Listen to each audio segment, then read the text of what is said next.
Hi, Dr. Steph here from Living Health Integrative Medicine, and today I'm going to talk to you about what I think is the best fat-burning exercise to do.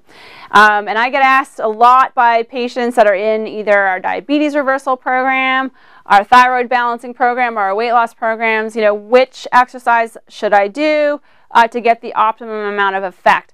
And so I think the best exercise to do is something called high-intensity interval training.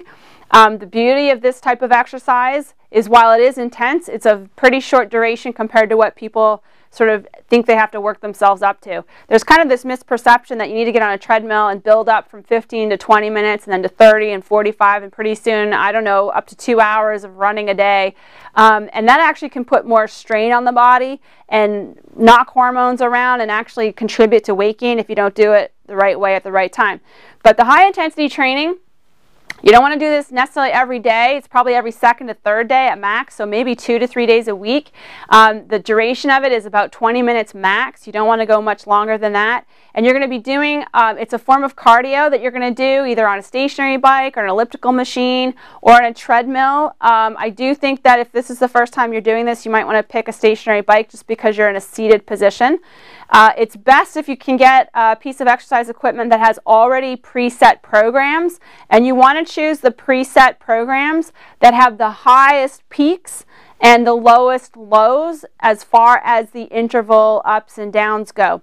In general, what you want to do is warm up pretty easy on the machine for a couple minutes, and then get that machine to the highest intensity and the highest speed that you can go. So if you're on a stationary bike, crank that up to the highest resistance and go as fast as you can for about 30 seconds. The whole goal is to slowly get your heart rate kind of going up, up, up along the way.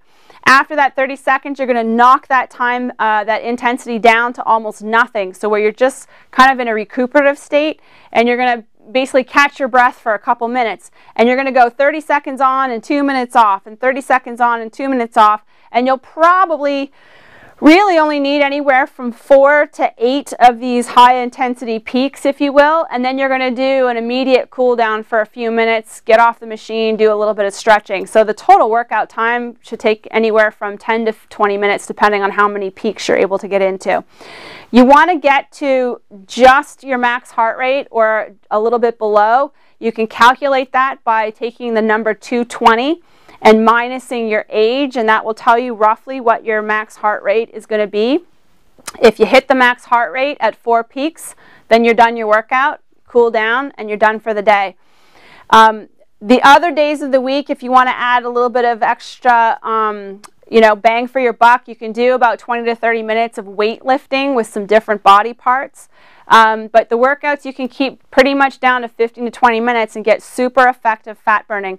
The high intensity training is one of the best cardiovascular workouts, and the physiological effects from recovering from that last anywhere from 2 to 3 days. So you're going to be burning fat over the course of several days after you just do this intense 20-minute workout. So very easy, very time efficient, very easy thing to slot into your schedule. You really don't even need equipment. You could do this running up and down the football field in the park behind your house if you don't have equipment. So no excuses. Get up, get out, and do it, and get started.